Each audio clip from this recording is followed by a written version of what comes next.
tompoko lasy tompoko vavy miarabantsika rehetra ampanajana ny tokantrano any izay manaraka ny fandarana Sahia Lasa isaky ny Alarobia eto amin'ny fahitalavitra MBS amin'ny onjam-peo MBS 95.4 ary amin'ny tambazotra serasera ihany koa izay ahafahanao manaraka ity fandaharana Sahia Lasa ity. Be dia be ny zavatra resana atao anaty fandaharana androany ary toy ny mahazatra ihany koa dia anasa vahiny izahay resadresaka kokoa no hitondrana ny fandaharana hifanaka alevitra ifampizara tsy hijanona amin'ny fantaniana sy valiny fa tena hoe hijery ny zavatra rehetra tokony hojerena. Faly miaraba manokana namana Clémence Rarinirina mbola entindray aloha isika iaran'olotro izao fandarana izao. Mirabanao namana Lilira Faralahy dia arabaina toraka izany ihany koa isika rehetra izay manaraka tsy tapaka n'izao fandarana eto amin'ny MBS radio sy TV izao asaina ianareo tsy saraka aminay hatramin'ny farany satria dia minona marimarina fa aliananareo ity fandarana ity namana Lilira Faralahy satria dia resaka fampanantenana resahana foana isan'andro izay no isan'ny resantsika ato anatin'ny fandarana iopana be deaibe amin'izay marina fa eo ny resaka scandale be deaibe sy ny sisa efa be deaibe ny voalaza mbola misy ny zavatra azo resana ho resantsika izay fa dia iresaka le fampanantenantsika namana Lilira Faralahy inona daholo nambaran'ny filoham-pirenena aiza ho aiza tsika izao. Eo indrindra mipetraka mantsy mifantenana hoe inona ny antony mahatonga antsika hiresaka an'izany satria ity taona ity anie Clémence Rarinirina nazo lazaina hoe anisan'ny ataontsika hoe lala mahitsy farany ary tena hirika ahafahan'ny mpitondra amin'izao fotoana izao manatanteraka ny fampanantenana nataony ratsy be mantsy le lazaina hoe manao toky ankamoranaka tsy mahatanteraka izay lazaina akory ary ny fampanantenana dia misy ny noraketina atao anatin'le lazaina hoe velorano reny ny zavatra ny fampiresahana tamin'ny vahoaka malagasy tanatin'ny fampielezan-kevitra sy ny zavatra maro samihafa misy koa ary maro ireo fampanantenana izay natao nandritry ny fampielezan-kevitra ary hatramin'izao fotoana izao tsika mahalala betsaka ny vahiny efa niresaka tamintsika tato anaty fandarana fa hoe toa lasa fitondrana anaovana fampielezan-kevitra koa azy mbola mitohy izany ilay fampanantenana rehetrarehetra atao izany rehetrarehetra izany no hitafatafatsika sy hifanakalohantsika hevitra ary indrindra hifampizarantsika amin'ny vahiny ihany koa izay anaraka ity fandarana amin'ny ity an'ity. Akafaliana ary no andraisantsika ny vahiny namana Lilira Faralahy Andriamatoa Enitsora sitraky ny aina tanora manaraka ny raharaham-pirenena no vahintsika indray ato anatin'ny fandarana Sahia Lasa miarabanao indray mivahiny ato anatin'ny fandarana amin'ity alina ity. Miarabanareo mirahavavy Lilira Faralahy sy Clémence Rarinirina mpanolotra ny fandarana Sahia Lasa eto amin'ny MBS radio sy ny TV télévision sady ihany koa mpanolotsaina ny commune Antananarivo renivohitra voalohany faharoa manaraka izany miaraba ny mpanaraka ny fandarana rehetrarehetra na amin'ny radio zany na amin'ny télé na ny amin'ny tambazotra serasera Facebook sy ny YouTube kopakopa tanana daholy na ny eto-toerana na ny any ampitan-dranomasina kopakopa tanana kely ho an'ny olona any Atsirabe faharoa ao amin'ny commune Ambana ny Androkavato fa manaraka ny fandarana zareo amin'izao amin'ny alalan'ny radio MBS. Ya araka nefa nytenenina teo moa hoe iresaka tsika mahakasika an'ireo fampanantenana tsy azontsika hodiana tsy hita koa nefa ny raharaham-pirenena izay be deaibe ny zavatra azo resana sy tantaraina ao anatin'izay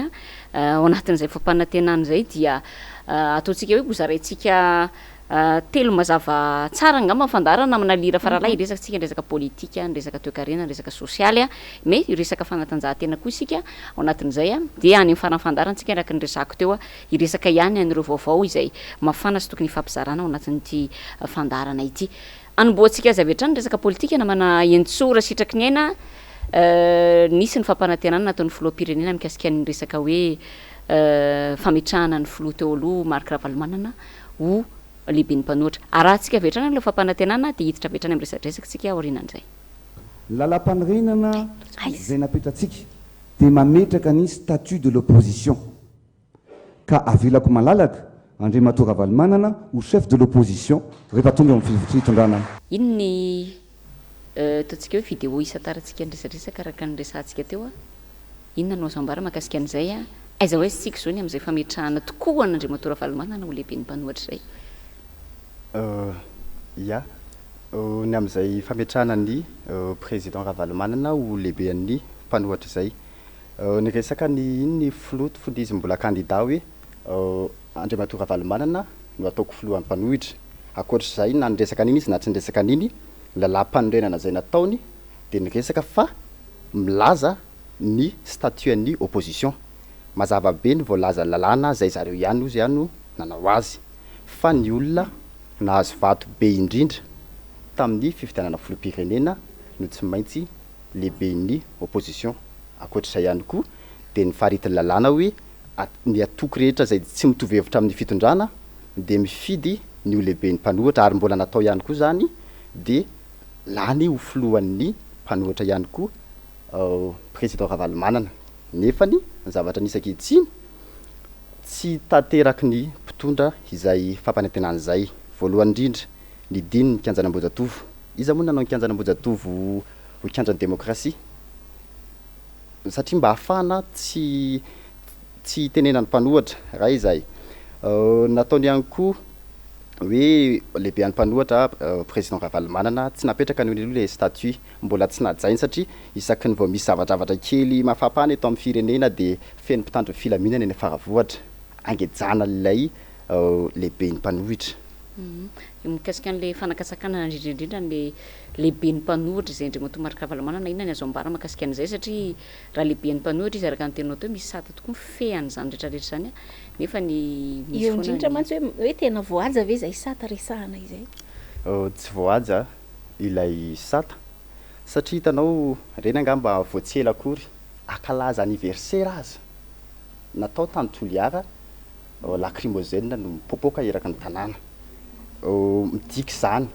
midiky zany hoe tsy misy tsy voaja le izy io ange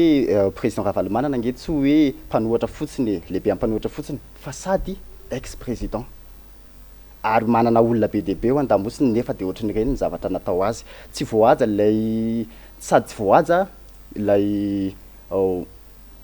statut de l'opposition zareo tsy manaja azy anankiray koa nefany zareo ozy ihany no niteny an'le izy tsika nge no niteny nanao an'io lalàna io e anankiray zay ary zareo rehefa nanontaniana hoe anova lalam-panorenana ve tamin'ny débat hoe ny avlo niteneny hoe tsy hanova fa efa tena izy io lalàna io ary io no tena tsara kanefa ny zareo manitsakitsaka ny lalàna io amin'izao fotoana zao mikasika an'izay ihany moa namana lira faralahy andrimatoa entsora sitraky ny aina dia hita foana zany amin'izao fotoana zao mantsy zao ny filoha teo aloha Marc Ravalomanana miaraka amin'ny ataontsika hoe londo absorona ao anatin'ny antokotiko Madagasikara dia manatanteraka fidinana ny amananjary manoloana indrindra nyty fiatraika ny rivodoza Batsiray farany teo izay tena nampitondra takaitra ny faritra atsimo atsinanana sy atsimo nosiny de efa hita sahady zao farany teo de misy an'ity le hoe solombavan'ny tanora lanja banderole manakatsakana sy ny sisa any asa ho fanampiana mpiray-tanindrazana any an-toerana amin'izao fotoana zao ka de eo indrindra le tenenana hoe atraiza ny fanajanana n'izay le hoe sata mahalehibe any mpanohitra nandrimatoa Marc Ravalomanana zay fa naizanaiza zany toerana idinany dia rehefa tsy ny mpitandro filaminana no manao ny ataony dia andefasana andehan'olona ihany koa anao n'izay fanelingelenana maro samihafa izay araky ny vaovao zay fantanterana teto amin'ny MPS ihany koa moa zany rehetrarehetra izany ya tsarotsika tsy voaela ihany koa ilay tany Tomasina zay voaterina andeha an-tongotra ora maromaro ny filoha teo aloha Marc Ravalomanana eo zany mipetraka ny fanontaniana hoe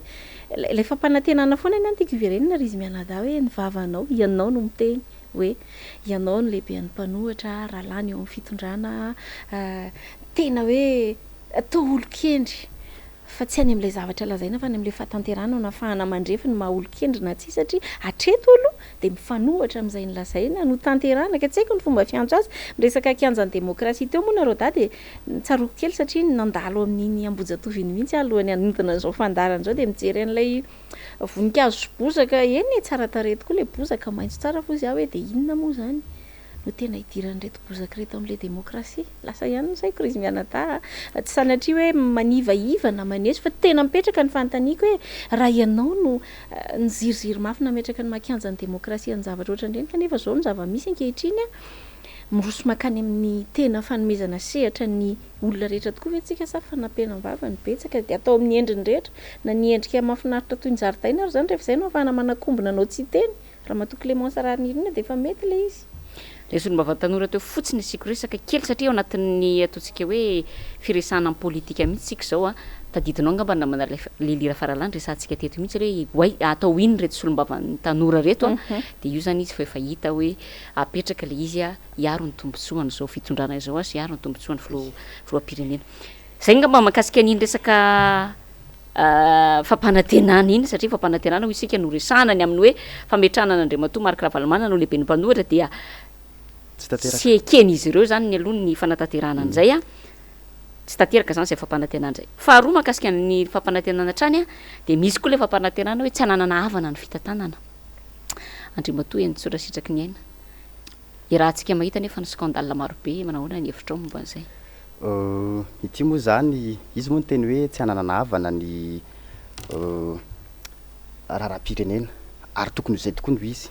fa saingy zavatra hita tsy zay. Tsy ela akory sika nakasy na eno an'ireny resaka taleny serasera tao amin'ny fiadidinan'ny repoblika de rehefa nisy zavatra nafampana teto amin'ny firenena mahakasika na resaka kolokolo sy ny ohatr'izany de nalefa nitsoaka tany France. Iny misy ihany fa nisy an'ireny diaspora reny nanda hoe tsy hoe rehefa tsy mpanao kolokolo de alefanareo mitsoaka de voatery tsy maintsy nroany frantsay tany avy eo. Resaka anankiray zay ireo scandale be dehibe ireo mila ho isan'andro de misy film vaovao foana. Zatsy ny ministra zatsy manao an'zatsy, ny député zatsy manao an'zatsy, ny atsy manao an'zatsy. De nefany a tsisy fandraisana andraikitra ataon'le filoham-pirenena hoe inona ary zany ny fepetra raisina ho an'ireo olona ireo. Be dehibe le scandale tsy voatery tsy voatanisa eto daholo mihitsy fa inona le hoe tsy ananako havana de inona ary lay andraikitra raisiny am'izay hoe tsy ananako havana zay. Fa ny zavatra hitanay aloha kiafinafina sy kitrano an-trano zany ny zavatra misy satria na de fahita zange reny hitanao tsy hoe mamofotamandry fa tena mamofotamandry mihitsy miresaka ohatra hoe ny 73 kilos nakaiza moa zany reny volamena reny de aiza le olona de nisy fotoana nisy an'le volamena tonga tao Comore de avy rehefa nandeha ny fanadidina sy ny sisa de hoe anisany voaroroy tam'ilay volamena 73 kilos ihany reo olona reo de ohatrany somary mahagaga ihany hoe olona efa voaroroy tam'ilay 73 kilos de io ndray fa mbola tao anatin'le ihany kitrano an-tranoko ny afinafina zay ny zavatra misy lainga zany ho anay ny filazana hoe tsy ananako havana ary tsy tanteran'ilay resanaka nataony. Anisan'izay tena mahalasa sainany maro inina tsy resahana moa izy ity izy mianadava resaka kely anareo ihany hoe ataontsika hoe anisany nanamarika ny herinandro angamba ny fielan'ny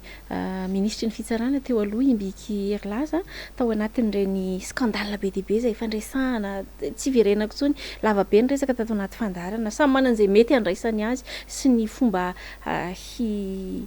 hamakafakany azy ny tsirairay ao anatin'izany fa za manokana tena lasa ny saiko mandinika hoe tsy indrery ange ny zavatra mampiorokoditra ve sa mampatahotra sa mampanahy ao anatin'ilay fitondrana fa raha samy ministra ny resantsika de amiko tokony hoe mitovy ny fifehezana sy ny fepetra zay apetraka amin'ireny olona tsirairay avy reny iresaka ohatra raha matoa ministra ny serasera fatatsika tsara fa voasaringotra nge izy amin'ny resaka resabe mahakasika na fitondran-tena ary tsy vitan'izany fa mbola nitoy ihany misy vidéo mivezivezy be tanatin'iny herinandro iny mahakasika na resaka ny fanaovana vadina ministra tamin'olo-kafa ny vadina ministra to mandeha miaraka amin'ny basy marovava manafika olona etseroa reny zavatra reny zany hoe misy an'ireny fanapohana kalaky teny Ambatobe reny de lasa ihany zany saiko hoe mipetraka tokoa ve le filazana hoe tena tsy ananako havana ny fitantanana ny firenena satria ny olona aloha de efa mandika an'le izy ho tahaka nytao misy olona tsy maty manota sy tsy azo kasina mihitsy ary inona no mety ao ambadika izay tena tsy ahafahana mijoro amin'ny teny zay fanomena sy nampanantenana ny mialohan'ny resahanao na mana eny tsorasitraky ny aina de tiako resahana kely fotsiny mety hoe ho raisinao ary ho tohizanao zay zavatra teneniko zay hoe na ny député-rany Rosy Paul Berarasimanana de niteny mihitsy hoe alaina otage ny filoham-pirenena zany hoe raha ny any amin'ny tany miady zany dia misy olona andian-jolana andiana dahalo na andiana olona tapedina manao otage fa ny atsika zany de tena hoe manao takalonaina ny filoham-pirenena fa ny atsika zany de tena hoe io ny filoham-pirenena ataon'ireo olona manana dossier sy ny sisa ireo manao takalonaina ny filoham-pirenena. Iainga amin'le resaka nataon'ny solombavam-bahoaka Rosiny ihany mahakasika an'izay le otage maninona no misy olona tsy azoko tiana sy ny ohatran'izany ao anatin'io fitondrana io mazava be ny zavatra ndrekesahana na re fifamalinana ataon'zareo any anatina Facebook de ny Rosy moa zany de nakapanao gazety mihitsy de niteny hoe zay aza ampitahorina lafa moana dossier zay zany le ao ambadika le izy hoe ianao vao mikitikitika eo avoakako ny dossier manana dossier be dehibe momba anao zay zany le izy de zay mahatonga le hoe tsy afaka kitihana misy olona tsy afaka kitihana mihitsy ao satria atahorana mafy sao mamoaka dossier zay mifandraisana azy na zareo ao anatiny ihany mamoaka an'ireny tamin'ny alalan'ireny ady atao any anaty Facebook any anaty commentaire de mifamaly izy samy izy zareo ihany. hiditra amin'ny vidéo manaraka tsika satria ny apahany amin'ny hoan'ny avoloa hoen'ny avoloa no ho raisitsika sy ho voaboasantsika to raha taty fandarana ty resaka démocratie ny resaka eto arahantsika avy hatrany ndray zay vidéo zay de miresadresakantsika rehefa avy eo ka za ngamba mba hiteny raha misy mifilom-panjakana démocraty raha tsy faharoa de voalohany fa za mihitsy fa voalohany nambarany teo zany fa dia raha misy ozy izy ny démocrate de raha tsy izy no raha tsy faharoa izy zany de voalohany hevitra ao avy hatrany mikasika an'izay somary tavaverina kely ngamba ny fa somary natiditidiko ihany le izy hoe mahakasika ny resaka mpanohatra tsiny ny teny izy hoe raha misy ny démocrate de voalohany raha tsy faharoa de gaga ihany aho hoe ohatrany ahoana ary ny famaritan'zareo ny atao hoe démocratie sao de le famaritana ny démocratie mihitsy aloha tsy mitovy satria efa voaresaka teo ny hoan'ny kianjanambojatovo zay tsisy mahalala an'izany angamba hoe ny filoha ankehitriny no nitokana an'izany no kianjan'ny démocratie ary tsy voela akory nataotao ny tsangabaton'ny professeur Azafy Albert anamarinana an'izay hoe mahakianjan'ny démocratie azy zay zany vohitsakitsaka ny fahafahana amin'ny teny ny fahafahana maneho hevitra ny an-dalambe ny ministre ny serasera moa tamin'ny fotoana nahampanohatra azy de navaivay mihitsy ny fitenenana hoe raha nareo matsy mitabataba ny anaty Facebook any anatiny amanjery any tsisy mihaino fa makeny ambojatovo za zao anisany hoe zany teneniny tamin'izany nefa no taty tatyoriana hitsangatsangana azy angeny ny miara-manonja ndeha hoeny ndeha ho any Amerika Sinina feno mpitandro ny filaminana ny lalana nefa nitsangatsangana reny moa ny arahantsika nahita ihany koa hoe anao tatitra ny député fa tam'izay tany Antsirabe de tena fahenjikensika be mihitsy nanao tatitra tany Antsirabe ny député fa tetsy tsy voela akory tamin'ny 22 février tamin'ny heritaona zany lay hoe anao tatitra indray ny miara-manonja de rehetsan'ireny 12 mianadahy no samborina ireny zay noho ny fanaovana akanjo mena sy ny hoe manana misy baditra na miara-manonja ny anatiny zany ve le atao hoe démocratie ka zany zay hoe ny famaritana ny démocratie angamba no tsy mitovy kanefa fanambarana pahabe maso mihitsy no lazainy fa raha misy ny démocrate voalohany de faharoa izy de tsy hitako zay tenenina fa hoe tsy mitovy zany ny famaritana ny démocratie ndresaka teo moa le hoe droit absolu raha dika amin'ny teny malagasy de hoe zofototra zany le fanehoan-kevitra fidinana an-dalambe zay zany le nambara fa eo ihany koa isan'ny tsy ahitana taratra zay démocratie zay zao le tsika zao eto amin'ny MBS de ny etrano izay mandeha amin'ny fahitalavitra sy amin'ny onjam-peo aloha zany so ihany misy mandeha any amin'ny faritany no maheno sy mahita tsika fa raha ny tokony isy tsika zany raha aty amin'ny fahitalavitra manokana tokony ho hita manerana Madagasikara amin'ny alalan'ny satellite fa noho ny fahasoparana no le tsy fahazakana le démocratie ho an'ilay olona izay mitony tena ho izy ny tena démocrate indrindra maneran-tany angambany zany satria raha tsy faharoany izy zany de voalohany de nefa ny zao zany ny zavatra rahantsika mahita misy an'le resaka iny mahakasika an'izay any amanjery zay de tiako resahana kely tsy haiko hoe hodina tsy tadidy ve mahakasika ny hoe viva tamin'izany fotoana zany angeny no nitaritana olona ndeha hidina an-dalambe de avy eo mivadika fananganam-panjakany de ankehitriny mandovola ingeny MBS raha ohatra hoe mampiditra azy any anatin'ny Star Times anany Canal Plus fa maninona tsy avela de davina ve zany hoe tonga tamin'izay fotoana nanakatonana amin'ny viva zay zavatra efa lizy zany zavatra mampalahelo zavatra hitanao hoe narary anao tsy nety taminao de averinao amin'ny olona indray ya ny fahitako an'le izy rizy mianada misy resaka fanabadona ihany koa ambadiky ilay resaka fanabadona hoe satria nahoana tohatra ny zavatra mitranga amin'izao fotoana izao mantsy ny zavatra tsy lojika no lasa lojika ary ny zavatra tsy marina no lasa marina ny zavatra tena tsikaritra de hoe miresaka démocratie isika de ny mifanohatra amin'ilay démocratie no iainana sy tena hoe andavanandrom-piainantsika amin'izao fotoana izao zany hoe inona le mifanohatra amin'ny démocratie fanampenam-bava fanaovana an'izay antsodzay ve zany sa inona no ilazako azy mba tonga hoe tsy sahiteny tsony satria matahotra loatra ny zavatra miandry ao rina kely manana proof be deabe ny amin'izany tsika ny amin'ny hoe tsy fahafahana miteny mazava ary io moa de mba fanamariana kely ry izy mianadany amin'ireo olona maro be izay mandefa commentaire ny anatin'ny seraserany ny mangataka ny amerenana antsika ao anatin'izany télévision satellite izany kanefany hatreto zany aloha de fanampenam-bava amiko tsy fahatokisana lenta sy valeur ny tsy fanomezanao sehatra ny hafa iteny satria rehefa azoko antoka nefa misy lanjany sy ventiny zay lazaiko de tsy mampaninina azy olazainareo mianadahy rehefa avy eo hoe fa le paikady zany lasa hoe ataoko zay tsy tenenareo sao de fantatry ny olona fa ny anareo ny marina fa ny anty zay le teneniko hoe misy endrika somary fanabadona ao ambadika ilay izy ary tena hitako hoe mifanohitra tanteraka amin'le toe-tsaina demokratika resahany eto mifanohitra amin'ilay lazaina hoe raha tsy voalohany raha tsy faharoa de voalohany fa ny zava-misy farantsika angamy zao raha qualifiena amin'izay lafin'ny demokrasia zay. Iresaka ny vidéo manaraka sika izy ity moa zany ataontsika hoe sady fampanantenana de ohatrany hoe tsy haiko hoe voaporofony tantara vera zay na azo ilazana anazy satria resaka Comore zao tsika malaza be ny anatam-bajorantserasera fantatrasika tsara nanome fanampiana 3 miliara eninjato tapitrisa ariary ho an'ny Madagasikara ry zareo Comoriana amin'ny fiatrehana an'ity takaitra ny rivodoza Batsiray ity. Nisy fampanantenana tamin'izany fotoana nentina nireriana mihitsy hoe tena ho isan'ny sangana zany Madagasikara izany arahantsika avy hatrany ny vidéo mikasika an'izay satria de voatonontonona tao anatin'izany ny nosy Comore. Firenena rehetra zay hitantsika teo hoe mihoatra ny Madagasikara ny Comore ataontsika fa 1.20 any arinantsika fa Madagasikara fa 1.20 any alohan'ny Comore. Tsy endrina volany ivelany itsony isika fa itsika indray ary mety apindrana ny Comore sy ny manodidina rehefa tonga amin'ny fitondrana Andry Rajoelina. Zay zany ny tsy asiantsika resa be fa tonga de metsika ny vahiny angamba ny alohana manalira faralany fanamariana izay azony hoentina i Comore ony zany ny mifaraky amin'ny 20 any arinantsika. Aiza ho aisintsika zao?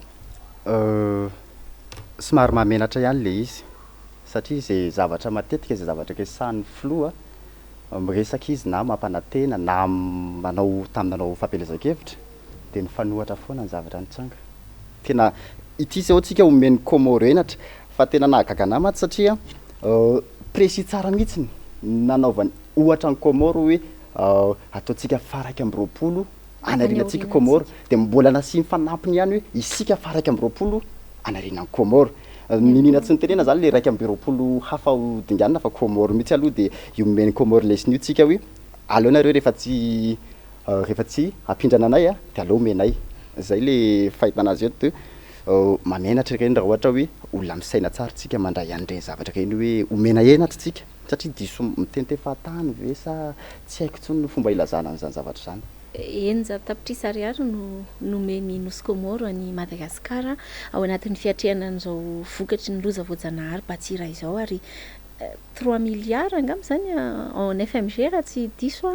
nisy nanao katsikatsotsotro atao fa de amanarivorivo 4 taona ny vary mety ho azo amin'izany vola izany mahenika tsara mihitsy izay tokony hovonjena ao anatin'le izy de hoe ny vavany tsy atao be ny amerenana azy no asa ary ny teneny rakizy ry mpijery malala toy ny salaka ka ny tompony ihany no afatony ny manahirana mantsy de zao arakaraky ny tenenanao de misy fifandrifinjavatra be de be eo lasa tena mahatanteraka ny mifanohatra amin'le izy de manjary tsarainy tantaritsika misy filazana hoe ny teny mandalo fa ny soratra mitoetra fa amin'izao fotoana izao ny sary ny feo ny soratra miara mitoetra avokoa ary de izany mihitsy no antom-pisiany ity fandaharana ity tsy hoe fitiavana tetsikera fatany fa hoe andeo mba hiverenana tena ohatrany hoe karazana manao ialakytsiny ny teny vahiny hoe flashback ny zavatra misy sy ny lazaintsika de mampitaha ny tena zava-misy jeritodika misaotra ny Clémence Aranina de mampitaha amin'izay tena zava-misy iainana ankehitriny ka zay le teneniko hoe ohatrany tena ny fanandrify mihitsy hoe Comore natao ohatra de tonga ary zany ny ohatra mifanohatra amin'izay nandrasana sy nantenainy. Iresantsika ihany moa ny resaka fanatanjahantena any rindrina kely ihany fa raha miresaka Comore any tsika zao de tena mahamenatra satria Comore nanao kanina tsika tsy tafa eny nararaka ry izy tany amin'ny tsy dadiko ny ampavalindalana izy no resy iny sa tany amin'ny dingana fahafiry fa de zay le izy fa anisany azo lazaina hoe révélation tamin'ny kanina farany teo mihitsy ny fiakaran'ny Comore ary tena nanamarika tantara na ilay nanome lesona atsika zany izy ny tena marina satria le nitenenao teo moa hoe niteny tony salaka de ny tompony ihany no afatony za zany te hitenikely eto hoe mba hitenikely mety ho iaino anazy zareo amin'izao hoe aleo mba zay zavatra tokony ho atao zay zavatra tokony ho vita reny tenenina tompoko fa manjary esoeson'ny olona tenenao avy hoe inona indray zao le teny malaza any de lasa ino no taditiavan'ny olona hoe tia niteny an'izao de zao nefa ny zavatra nisy de lasa ohatr'izay foana nefa le izy aty aoriana de hoe aleo mba zay zavatra tokony ho vita sy tokony atao ihany no resahana. Ka ianao mitenen'izay fa tsika zao io tamin'iny oeny avoloha iny a fampanantenana tany propagande iny fa izy ane natao anatin'izy efa mitondra zao ara de mbola manao fampanantenana foana de zay mahatonga ny olona miteny hoe efa mitondra izy mbola manao propagande foana ihany hatrany hatrany ny zavatra ataony. Hiditra amin'ny vidéo manaraka tsika isan'ny zavatra mampikaikaiky ary matetika moa zany fampanantenana foana le resaka hoe rehefa tonga eo fitondrana de hiady amin'ny kolikoly rehefa mahazo an'izao se toerana ohatry zao a de tena isany ataoko lara-pameana ny ady amin'ny kolikoly de tsy ambakan'ny olona ny teny an'izany ihany koa ny filoham-pirenenan'ny Rajoelina de tena nampanantena mihitsy izy fa de ho atsarainy zato Bianco am'izay resaka ady amin'ny kolikoly zay ianotsika avy hatrany vidéo zay. Mikasika ny Bianco mila mafisiny mafisina bebe kokoa ny fisin'ny Bianco io tokony milipatrany io tena makany amin'ny ratsamangaiky rehetrarehetra asiana ratsamangaiky satria ny kolikoliny io tsy eto renivohitra ihany na tanan-dehibe ihany ka tokony misy dénonciation atao ho an'ny olona rehetrarehetra zay voakasiky ny kolikoly amafisin'ny Bianco dia omena tena alalana tanteraka mihitsy ny Bianco. Misy zavatra tokony hatsaraina aloha hoe za mahita hoe tokony eo anivon'ny Bianco ihany de efa afaka asina ny fitsarana satria zareo ne manao enquête fa tsy alefa any anivon'ny tribunal fotsiny tsony fa eo anivon'ny Bianco mila hatsaraina nyrafitra mba afatsika miady amin'ny kolikoly manerana ny Madagasikara. Mahakasika an'izay ady amin'ny kolikoly sy ny resaka Bianco zay misy zavatra tiako anarana ansaitsika fitoriana nataon'ny antoko politika madio mahakasika ny ilay olona nanao fampahafantarana tany anaty Facebook. Rehefa nanao fampahafantarana io olona io de tsy de olona io indray nandeha nisambona de nataony akatra fitsarana fa tsy hoe ny fifidiana ny fanadihadiana no sokafina. Resaka Bianco zay hoe tokony raha ny tokony ho izy zany raha tena tazomina zay teny filoham-pirenena sy fampanantenana zay de tokony ny fanadihadiana no sokafina fa tsy le olona mampafantatra ndray de ravinambinina de am'izay zany hitanao mahita an'ireny matsy ny olona de ny olona etan'ny Bianco hoe toriny kolikoly de ianao nefany reny ny zavatra nisy olona nitondra pirofo de enjena de matahotra ny olona teoriana avy eo zay ny resaka Bianco fa izy matsy teo ny teny hoe Bianco tonga de anao fanadihadiana de tonga de tsara PDB ary reo zao hoe PDB reny ny scandale mandeha sokafy le fanadihadiana raha tena hoe maleo tena ny Bianco am'izao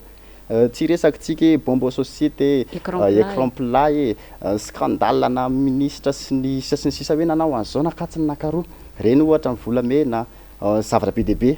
sokafy ary lay fanadihadiana de ataovy mangarahara ho hitan'ny olona rehetrarehetra fa tsy zay ny zavatra misy ny tena marina fa natao ny fitsarana aloha zany hatramin'izao de natao ifehezana izay mety kely madinidinika sy mety manohitohina. BDB moa atreto ry izy mianadaro resaka BDB makasika an'ity resaka kolikoly ty rehefa manomboka tena avo lenta ny resaka kolikoly raha ny herinandro lasa teo fotsiny no jerentsika mipopotra daholo ny pirofo avetsy averoa ary eo indrindra no mipetraka hoe raha tena hanaparitaka ny ratsamangaiky ny Bianco manerana ny Madagasikara araky nampanantena iny ny filoham-pirenena de everiko fa tsy mifarany eo amin'ny hoe fa metraha-pialana fotsiny raha toy ireny fa mila mitohy ary eto moa de manarary ohatra amin'ny resaka hoe mbola misy mihitsy aza ireo mpiasa eo anivon'ny ministera zay any am-ponja amin'izao fotoana zao efa tena mizaka ny tserany aina ny vady aman-janaka satria manino ao anatin'ireo élément rehetrarehetra zay manao zay ahatafita n'ilay zavatra atao zany mivalide taratasy reny de zay hoe le aria madinika indrindra foana no mizaka ny any am-ponja fa le olona tena everina hoe nandray tsy fantatro tsy voakasika eo anatin'le izy fa namariana ihany ary tiako tsipihana satria de nitaraina mivady aman-janaka reto mpiasa roa lahy migadra reto fa nany ariary aza tsy mba nandray tamin'izany resaka efa-jato tapitrisa ariary sy ny sisa resantsika zany kanefa efa bolana eo zao no efa any am-ponja izy ireo foniteny iny fa te hiditra avetrany amin'ny sary manaraka satria anisany nampanantena iny filoham-pirenena ihany koa tao anatin'izay resaka ny fanaovany tany amin'ny fampelezan-kevitra zay ny hoe tena hiady ho amin'ny fiarovana ny malagasy eo amin'ny taniny mba tsy ho lasa ny olo-kafa sy ny sisa andao rahantsika aloha zay sary zay de maneho hevitra avetrany ray tsika ao aorian'izay za dia ho filoham-pirenena iaro ny tatsa iaro ny voaka malagasy indrindra amin'ny resaka ady tany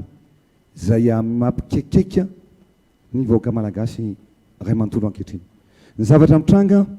dia izay tompo-pahefana no mipoto na makakiriny ny taniny majinika, na io filoham-pirenena, na io tompo-pahefana any amin'ny domaine, na io ireo vahiny mpanambola, dia makakiriny fotsiny ny taniny majinika, izay tsy afaka makavoaka, tsy afaka miady fa miady rery. Mahakasika ny vidéo iny hitantsika angambany isan'andro san'andro mila misy vaovao hoe karany filatex tany lasan'izao tany lasan'izao dia ny mpitondra nefany nampanantena fa hiaro ny tany ary hiaro majinika indrindrandrindra ary ireo majinika ireo mihitsy moatsy no anisan'ny siblena tamin'izany mba hafana maka ny fony fa nohon'izay ange tonga teo amin'ny toerana mpitondra le madinika tsy nanana ahafahana mihitsy hoe miady rehefa tonga any amin'ny fitsarana fa resy foana rehefa misy zavatra atao ary ny tena olana tsy hoe gasy samy gasy azy eto le miady fa mety karana io mety orinasana mpanan-karena tsy tena ohatra hoe filatex zany fa nitoreny tany totofany ety sy ny roa reny ady tany ary any Tamatavy misy ady tany dia ny madinika miala ho azy eo amin'le toerana ary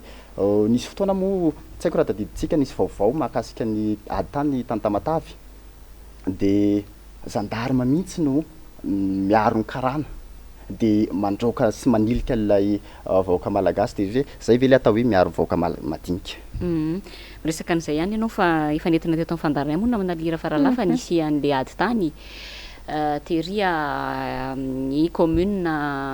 inona indray izy teo Ilafy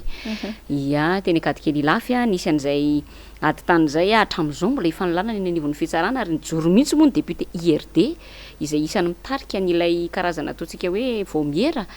miandraikitra an'izay mifanana tany izay nanangana an'izany commission zany hoe ina moa zany vomiera mihitsy ahafahana miady amin'izay resaka ady tany izay henontsika koa hitantsika koa reny ny nidony izay tonga hatrany amin'ny fisamborana mihitsy tamin'ireny ady amin'ny resaka ady tany tany amin'ny faritra Nosy be iny Ambodivona Ambolokandrina zany rehetrarehetra zany Tomasina ihany koa faraparany teo ady tany zany dia tena isany hoe mampalahelo satria le kely ananan'le vahoaka zany lasa esorina aminy amin'izao fotoana izao dia nefany ny filoham-pirenena fony izy mbola candidat dia nampanantena fa hiaro an'ireo madinika ireo ny amin'izay resaka ady tany izay mbola tsy nahita aloha isika tsy haiko aloha nareo dara efa nahita hoe ino ny filoha fa nanao déclaration na hoe tena tonga dia nijoro amafiloham-pirenena azy ary inoko fa azo ny atao zany raha zavatra tena hoe mahakasika ny fiainana maro anisa satria dreny tena tokantrano maro ny ray pitehana misy mamodika moa zany amin'le resaka hoe alain'ny olona ny tany mbola tsy dia nahita loatra hoe ny filoham-pirenena tonga dia niteny hoe tonga dia zao atsaharo ny inona moa zany fangalana ny tanin'ireo vahoaka ireo sy ny sisa fa dia samy mijery miara-mitazana fotsiny tsika zany ny amin'ny hoe lasa ve le tanyle ambara fa madinika ataoko anaty farangisosina sa lasa n'le mpanambola ihany koa zay ngamba mikasika an'izay resaka tany zay namana lilira faralahy isan'ny fampanantenana hiditra amin'ny vidéo manaraka tsika ny resaka hoe fanafoanana ny Sénat ny teny mirandoolona no resan'ny filoham-pirenena zay ary natao nipatrapatraka mihitsy moa zany ny fanehoan-kevitra mahakasika an'izay fa dia hoe mandany vola be ty Sénat ianotsika avy hatrany ilay fanambarana nataony tamin'izany fony izy mbola candidat dia iresaka avy hatrany amin'ny vahiny mahakasika an'izay resaka fanafoanana ny Sénat zay sika zay efa niteny fa 25 milliards d'ariary ny budget an'ny Sénat kina nidiroko amin'izany ianao mantsy niteny ianao hoe ny Sénat ho averinao ny Sénat tsy ho ravanao ohatrany hoe ratsy zany le fitenenako amin'le hoe ho ravana ny Sénat zay ka za ny Sénat ny budget an'ny Sénat tompoko dia hoentiko anasoavana any vahoaka malagasy hevitra tsara no hoentiko zao no ataontsika raha 25 milliards d'ariary ohatra miresaka université mantsy nyresahana raha eto 25 milliards d'ariary ny budget an'ny Sénat efa vitako anie ny calcul 125 milliards zany de francs malagasy 20 milliards d'ariary dia mahavita campus universitaire anankiray mahakasika an'iny vidéo iny hoe hofoanana ny aty amin'ny erandoolona ny Sénat anaovana université dia avy eo rehefa tonga tokoa ny teo amin'ny tonga teo amin'ny fitondrana izy de zavatra nisy tsy zay fa hoe nahaina valam-bifolo tsy zay aloha le zavatra atao anatin'ny fampanantenana fa hoe mandamy vola de rehefa nonon'izay zany ianao tonga teo amin'ny fitondrana de tsy nandamy vola ndray ve le sena io a matsy a tsy hoe nahidinina valam-bifolo de hoe kely ny budget fa ny assistant parlementaire ny ampitomboana be deaibe zany hoe le budget aloha hatramin'izao mbola tsy nahino angamba antsika hoe nahaina zany io satria lasa valam-bifolo zany hoe le olona mahazo tombotsoa zany no lasa miaina hoe le reto valam-bifolo reto zany mihinana an'le zavatra be ao fa ny sisa nakelezina zay zavatra zay ny fahitako an'iny de ny tena izy matsy hoe ananganana université oui ny resaka université aisa zany zao misy université hoe efa tsangana mahakasika an'io ohatrohatry ny ahoana efa andalana aloha misy ihany fa eo am'le hoe laza izy hoe foanana mihitsy ny sena de iny no ananganana an'le université nefa le sena rehefa aveo a lasa ninana vola be lavitra satria teo alohaloha teo raha tsy diso a to mety ho sao de diso ny zavatra ho teneniko mety tany hoany amin'ny firy tany ny sénateur to zaraina hatrany amin'ny ampahefana safiry de nefa mihinana be deaibe le valam-befolo sénateur mihoatra an'le teo aloha zay indrindra mihitsy le izy raha ampitahaina am'ilay isan'le olona ao anatiny na nytany ihany moa zany teo fa manodidididina ny 5 na 9 miliary eo ohatra ny teti-bola ny anivon'ny anteny pirenena tsy fantatra hoe ohatrinona marina ny ao anivon'ny anteny merandolona fa ny zavatra azo antoka rehefa tsy nzaraina am'ilay 7 de mioampapana lavitra no le anteny merandolona no kianina teo aloha zay nolazaina fa ho foanana nasoavana ny vahoaka ka eo no andanjalandantsika an'le hoe olona mitazona ny teny nomeny atraiza sy manahoana tokoa moa zany ary azafady resiko kely le teninao teo mety hoe manao ihany izy am'le resaka campus fa rehefa manao anankiray izy aminy de mety hoe efa manao izy zay manao izy ay ary ny tiange zavatra tokony hoe ho resahany ianao ange filoham-pirenena tokony ho homme d'état raha ianao ary ny tsy mitazona ny teny nomenao de amin'ny fomba ahoana moa izay vahoaka madinika ity mpijery no ahafahanay tonga amin'izany hoe mba olona mipetraka tsara hoe tia ny zavatra nyresahana de tazomina de tsy maintsy olo lasa tahaka izay daholo zany ny ato anatin'ny rafitra rehetrarehetra amin'ny fitondram-panjakana hoe miteniteny fahatany amy fotsiny daholo mety ho tahaka izay satria misy lohany io de zay ny teny lohany ny lohany miteniteny tsy voafaritra tsara de lasa anaraka an'izay daholo ilay mpitondra mety hatrany amin'ny madinika indrindra aveo anjava-misy koa anie namanay nitsora sitraky ny aina de zao hoe rehefa ianao koa no miseho mijoro miteny hevitra ao zany ka mahasamilaza hoe fa ahoana ny tanterana fampanantenana de zay fomba anakombonana ny vavanao aloha ny tena lahara-pahamehana jerevana aingana fa iresaka fampanantenana manaraka tsika tsy misy sary izy ty fa tsy arotro ny tsy resaka azy ntsoa mino fa manakambara be de be ao anatin'izy ty ianao marina volazan'ny Clémence Rariniana te hiditra social tsika ao anatin'le izy ny zavatra nresahany filoham-pirenena Andry Rajoelina mahakasika ny lalam-pirenena 17 na ny RN13 de anisany olazainy tamin'izay fotoan'izay fa hoe tsy hanao politika intsony izy raha to tsy vita ao anatin'ny taona 2022 io lalana isika rehetra miara-manaporosy mahita ankehitriny hoe aiza ho aiza zany zavatra zany a za aloha tsy mino hoe efa tena mandeha tahaka zao latabatra zao ny mandeha any amin'izany lalam-pirenena 17 zany tsy hanao politika intsony aho izy raha tsy vita eo ny taona 2022 ankehitriny a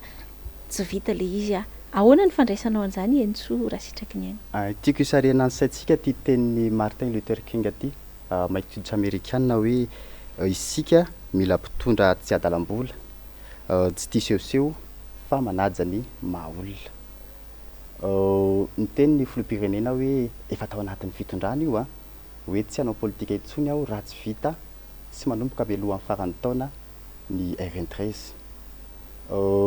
efa taona 2024 tsika zao tsy fantatro ny vaovao tena marina mahakasika izy fa tsy misy aloha sady tsy mbola manomboka tsy mbola vita efa 2024 tsika zao ho anah manokana amin'ny fomba fijeriko an'izany de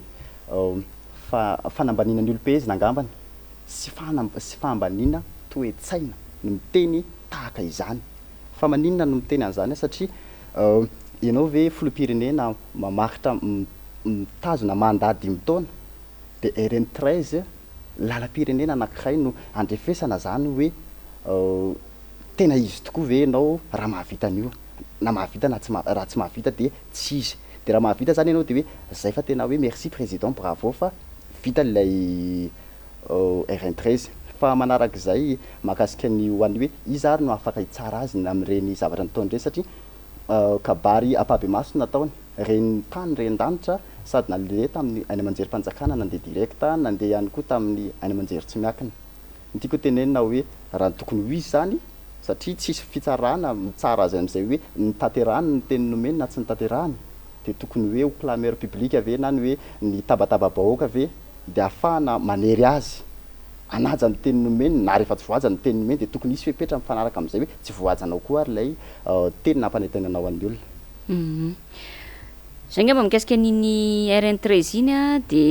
hiditra amin'ny lafiny sosialy isika namana lilira faralahy iny moa fampanantenana tena hoe nataony tao anatin'ny propagande ny amin'ny hoe hijery ny mahasoa ny malagasy ilaza izy fa fahamarinana ihany no ambarany a nilaza izy fa tanory izy a milaza izy fa tsy maintsy mandroso Madagasikara fa de nilaza ihany koa izy fa de hitsinjo ny farim-piainan'ny malagasy a arahantsika zay vidéo zay a de resaka avy hatrany mikasika ny ieno avy hatrany ny hevitra ny vahintsika or za dia ho filoham-pirenena hitsinjo ny farim-piainan'ny vahoaka malagasy atoko ny fomba rehetrarehetra zay ampiana ny fandaniana ataony vahoaka malagasy miala any amin'ny herinaratra zany makany amin'ny sakafo le kapoka ny vahoaka malagasy mihitsy no jerevako zany hoe le vidim-bary vidina menaka zany ny zavatra ho ataoko. Mahakasika an'iny milaza moa zany filoham-pirenena hoe hitsinjo ny vahoaka malagasy de hitsinjo madinika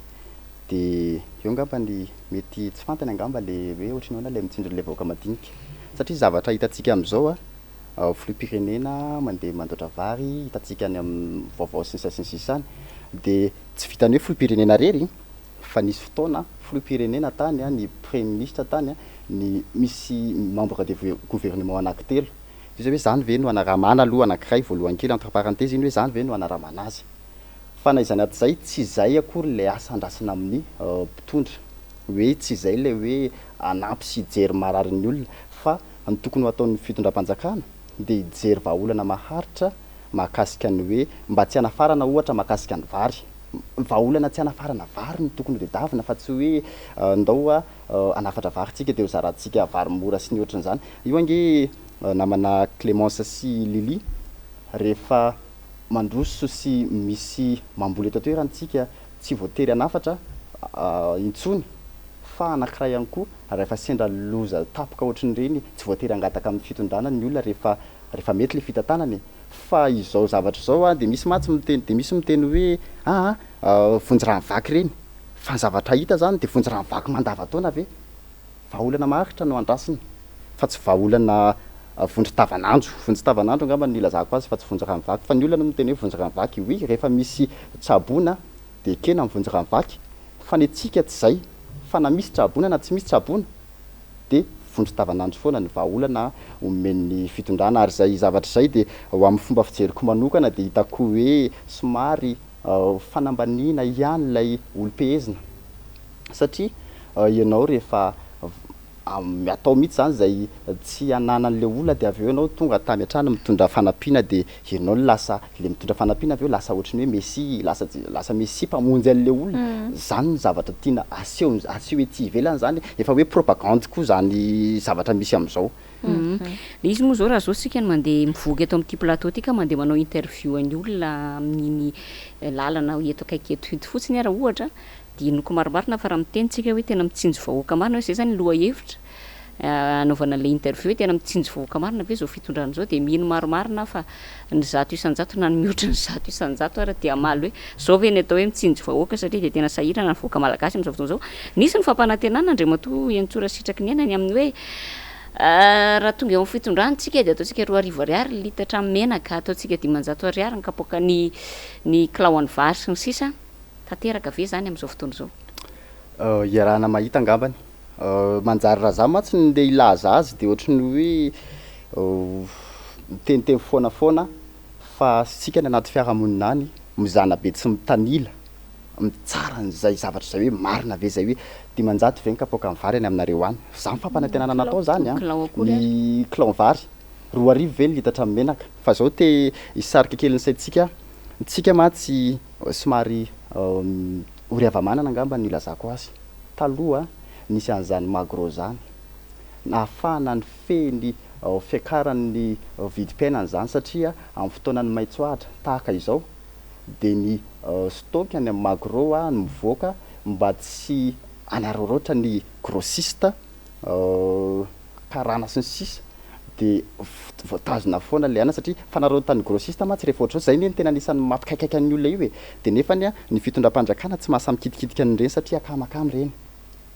ny de aveo nefa tsika malagasy zany de faly satria mahazo tombony ny karana fa tsika mihinana tsy fantatro de faly de tsika zany faly de mila mitehaka zany tsika aveo hoe merci président fa izahay fa mahazo tombony ny karama de zahay ampandiso Jerusalema ave sa ohatr'izay na anaovy spectacle de falifaly foana eny ihany de mety foana ihany ny zavatra any de sarika an'saintsika zany hoe tsika mihitsy koa aloha mila mandinika hoe le zavatra misy itsinjon'ny farim-piainan'ny malagasy moa ny resahany eto ohatrany tsaroko tampoka ny faneho-kevitra nataon'ilay mpiserasera ao anaty Facebook anisan'ny be mpanaraka be Vanessa Manonga any ampitan-dranomasina any de sady natsikaiky ihany nefa misy marina ao anatin'ilay zavatra lazainy hoe rehefa tia ampitan-dranomasina tia ny tena ozy de manjary menatra amin'ny teny hafa izy avy any Madagasikara satria manino anontaniana ny sandam-bolanao de azavaina anazy hoe 10,000 ariary latsaka kely ny dollara ray na ny euro ray a de zao ny avalin'ny olona fa nga firenena vonoforony zany firenena reo zany tena hoe zany ny zava-misy raha hoe niveau de vie sy ny sandan'ny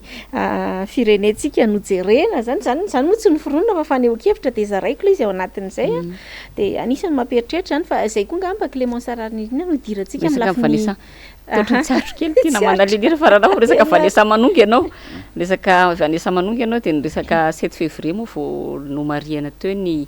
17 taona nisy iny nitrangana palahelo iny fa de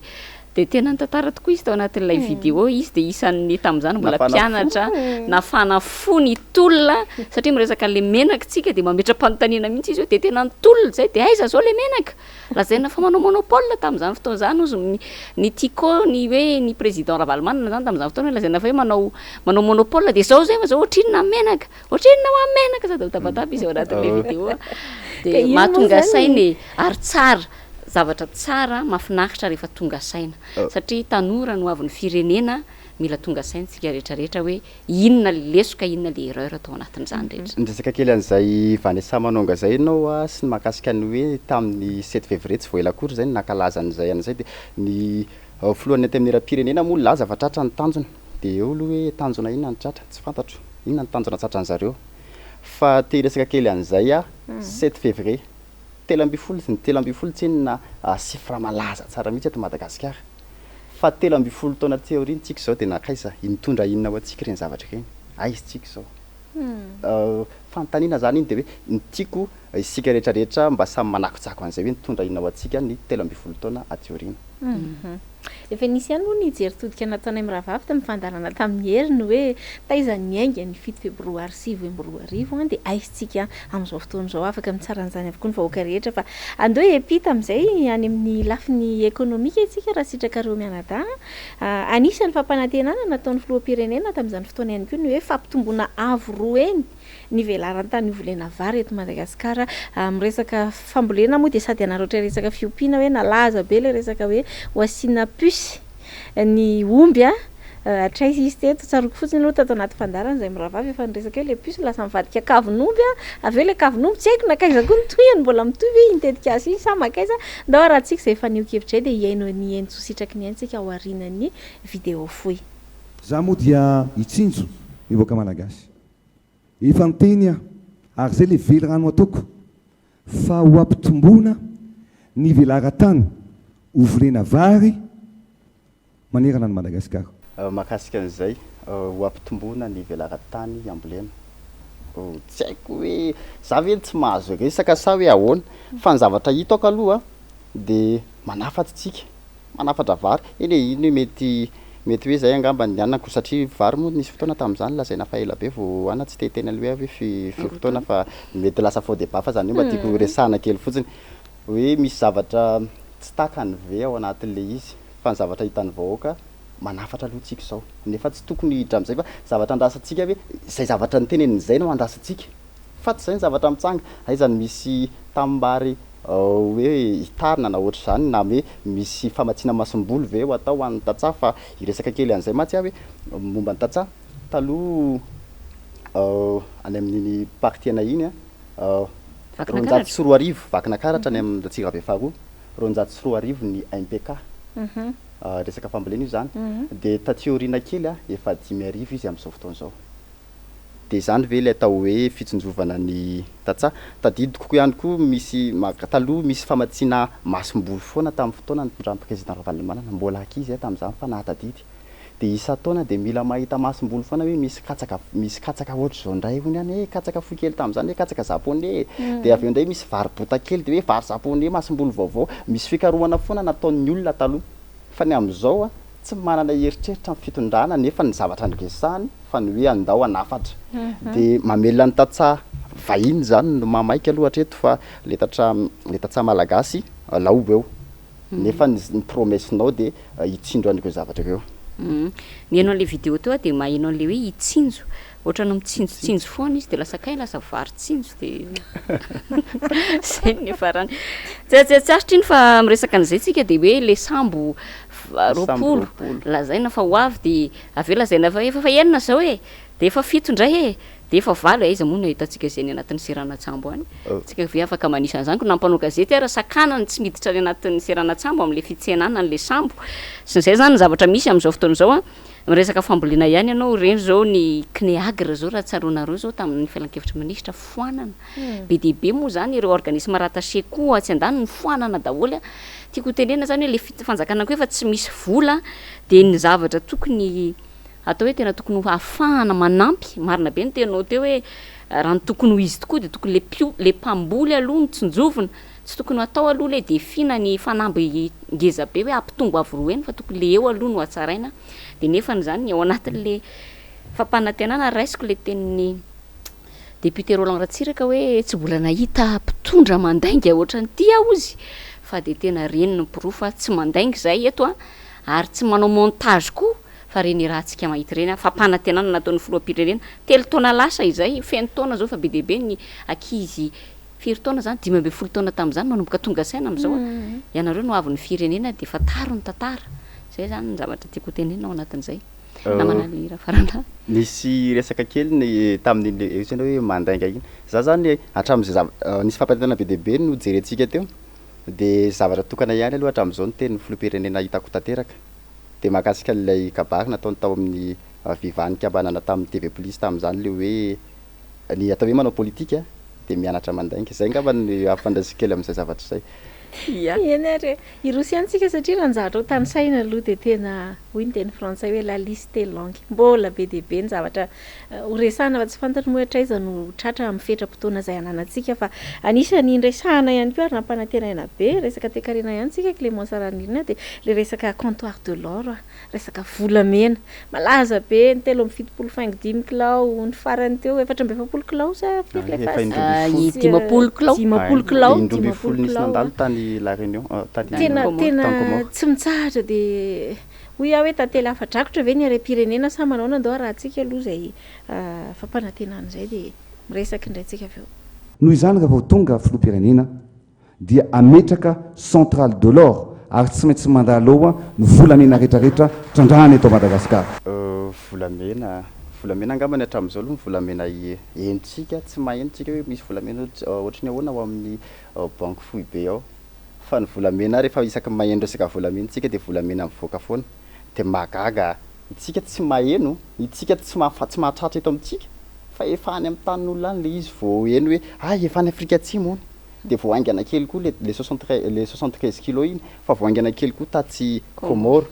de aveo izy ianareo le tao Comore rehefa nandendray fa nadady efa indraiky amby 10 tao anatina 2 volana de mba heritreritra kely fotsiny hoe raha tao anatina 2 volana indraiky amby 10 nisy volamena niodina ndeha tsoko tany de ny tao anatin'izay 3 taona zay zany tsy fantatro tsony hoe ohatrohatry ny ahoana fa za moa tsy mahay maminany de tsy fantatro hoe ohatry ny ahoana zany tao anatin'izay 3 taona zay raha ny ao anatin'ny 2 volana fotsiny de tena hoe tao tantely afa-drakotra ilay are-pirenena de reny moa mahakasika ny resaka volamena ihany nareo ngamba mbola efa nisy fotoana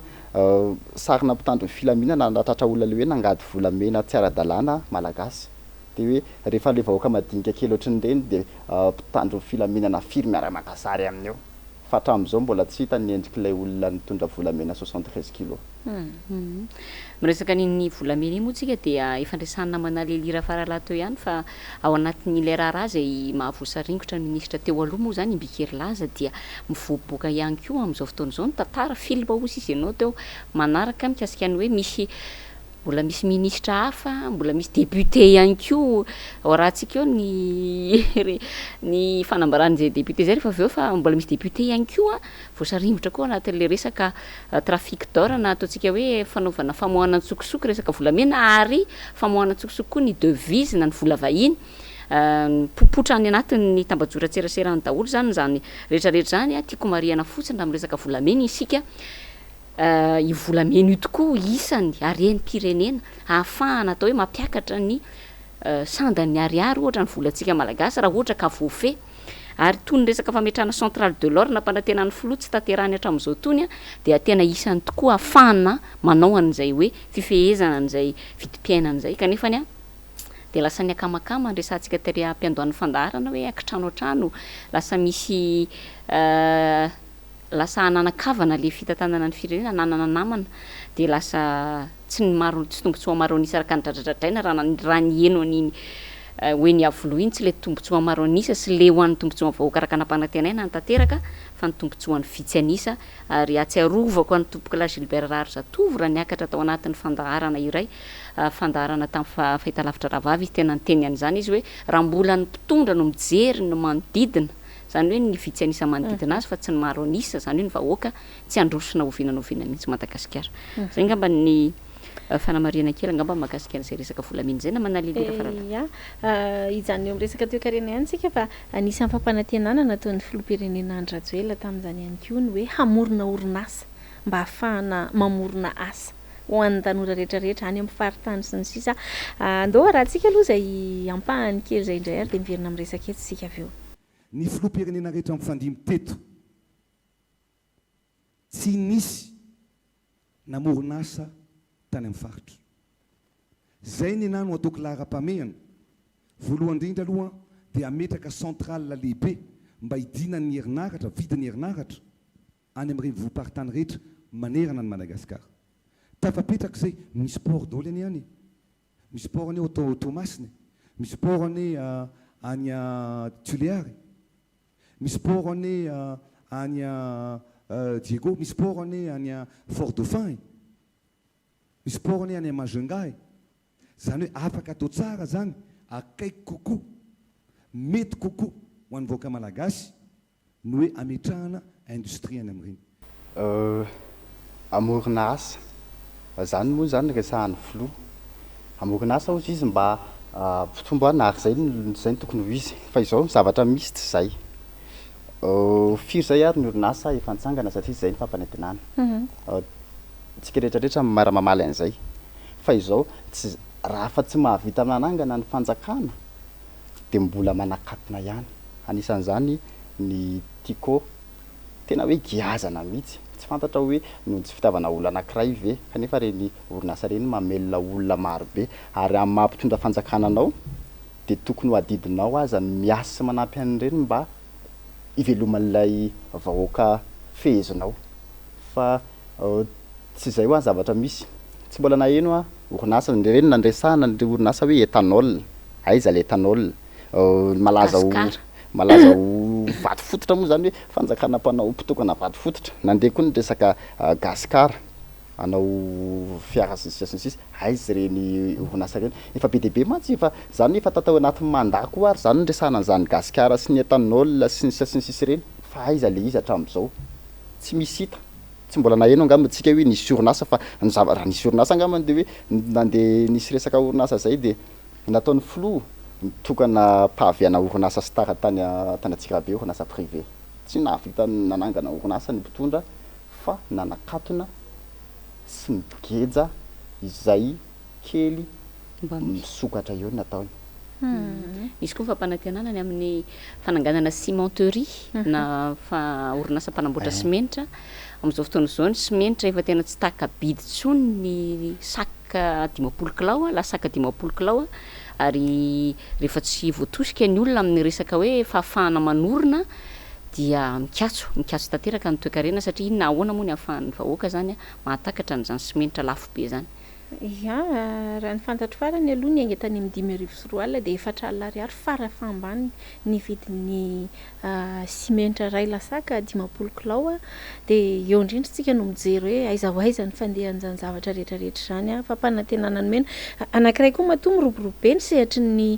tsy ara-dalàna na ny informel dia satria tsy ampy ny fanomezana asa eto Madagasikara. Inona moa no mahatonga ny fifanenjehana eraky ny arabe amin'ny mpivarotra marobe sy ny firongatry ny tsy fandriampahalemana tsy fananana asa angeny antony zany sa vao any anatin'ny Facebook ihany fa dia fitediavana asa ny akamaroan'ny zavatra mandeha any zay rehetra enonao mitaraina sy manoratra aminao dia mitady asa avokoa dia hoe hoe raha nisy asa sahaza tsy ho nisy ny zavatra rehetra zany manginy fotsiny ho isika dia hoe orinasa efa mampiasa malagasy anarivony maro mbola akatonao koa ho fanampin'ireo amiko tena mifanohitra tanteraka amin'ilay nampanantenaina ny zavatra izay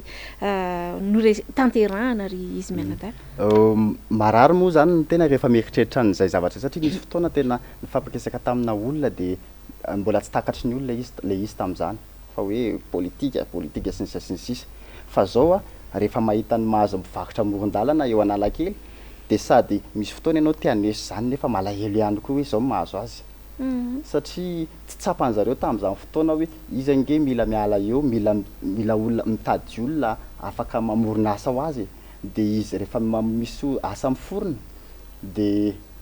miaina le mpivarotra miaina ho azy tsy mila enjehana tsony io fa miaina ho azy dia amin'izay fotoana izay dia efa tombony ho an'ny olona zay resaka politika efa tombony ho an'le mpivarotra io hoe le olona niala teto anankiray miasa lasa clientko anankiray mony adversaireko amin'ny fivarotana ihany koa miaina fa tsy tsapan'ny olona zany tamin'izany dia maivana moa tena rehefa mieritreritra hoe vovoaka izay zavatra izay satria ny fandirana tamin'ny olona zany tamin'izany fotoana tsy takany hoe zay kay ny vokatry ilay izy ilay tsy fisiny ny asa dia io no anisany miteraka an'izao tsy fandriampahalemana zao sy ny sisa tsisy asa mpitaingy tambony tanora firifiry moa ny olona na ny tanora na tsy ny tanora koa satria be dia be ny olona tsy miasa iresaka fotsiny tsika hoe no mivoaka amin'ny université efa tsy resahana zany tsy mivoaka amin'ny université fa no mivoaka amin'ny université dia firy ny asa miforona nefa firy ny olona mandalo eny amin'ny université dia lasa be baoritra fotsiny dia nisy fotoana moa influenceur anaty Facebook kioto miteny hoe raha lasa teo filoham-pirenena nareo dia aza variana mianatra be fa mianara mizara vary dia mianara mikabary dia mianara mizara ranona ampango fa izany zao mahatafita eto Madagasikara satria tsy misy asa rehefa vita avy eo ny fianarana ho ataonao. Resaka kely an'ilay tsy fisinasitsika dia mampalahelo moa zany fa misy mizara anaty Facebook satria moa ty fandarantsika ty dia natao anairana ihany koa ry namana lira faralahy sitraky ny aina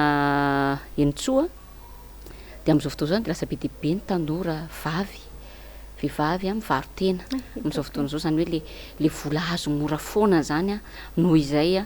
ataontsika hoe tsy fisinasa anankiray fa fahasarotan'ny fiainana amin'ny ankapobeny mihitsy ka dia mila mamaolana ny fanjakany mila mamaolana fa tsy tokony hovariana manao propagande alohan'ny fotoana ohatra ny io ataony amin'izao fotoana izao io. Fanamariana kely fotsiny nanaitra toriteny nataon'ny pasteur anay izy ty dia gaga be hoe dinio tsara sisy isaka mahita mpivarotra io ohatry ny hoe épicerie dia mba mario kely eny fa tsy maintsy misy foana lehilahy maromaro mijorojoro fotsiny eo ivelany iny tsy mpivarotra izy tsy mpaninona izy fa izy tena eo ny asany maraina mandraparidiny andro dia mijorojoro eo fotsiny izy mijery hoe izy ny tiako tenenina tsy misy zany rehetra andra nisy ny asa fa tsy fisiana asa avokoa ny dikan'izany. Iresaka mahakasika ny herinaratra tsika fa fandresadresan'ny filoha kandidata amin'izany fotoana atao anatin'ilay vidéo teo ihany le resaka herinaratra teo resantsika le resaka herinaratra satria ny antony dia io no isan'ny fanohitra na hoe ivony tena hoe fampandrosoana ny firenena anankiray ny resaka hoe fahazon'ny tokantrano tsiraray an'izany resaka herinaratra izany ankehitriny aiza ho aizy tsika zao resantsika zay rehefa avy eo fa andeha aloha rahantsika ny fanambarana nataon'ny filoha fony izy mbola kandidata mikasika an'izay herinaratra manokana. Mikasika ny herinaratra tsy teny hoe kapokaky fotsiny zany fa ny olona mila zavatra refisiny mila zavatra précis ny lazaiko mivoaka malagasy dia tsotra 400 mégawatt ny famokarana herinaratra napetraky ny mpitondra rehetrarehetra ny fandimby teto Madagasikara. Velorano nataoko mivoaka malagasy fa ao anatin'ny 5 taona ny zavatra vita atao anatin'izay 20 taona zay dia ho ataoko ao anatin'ny 5 taona ka apiko 400 mégawatt ny famokarana herinaratra manerana amin'ny Madagasikara. Somary sady ohatry ny teme ihany ny tena mandinika lefa mahita ny zavatra misy amin'izao. Nampanantena tena fampanantenana ary ny candidat Ravalomanana moa tamin'io fotoana io efa nyteny tamin'io débat io hoe tsy hanjakanjana fotsiny ohatry izany io zavatra io. Dia mbola nanamafy mihitsy ny tenany hoe efa vita ny étude. Aiza le étude efa vita. Fa ny zavatra hitanay amin'izao jiro tapaka matetika, jiro tapaka lava. Dia ny olana ozy izy nareo avy eo mahita alaolana foana ilay fitondram-panjakana hitenenana hoe ka nisy an'izao ka nisy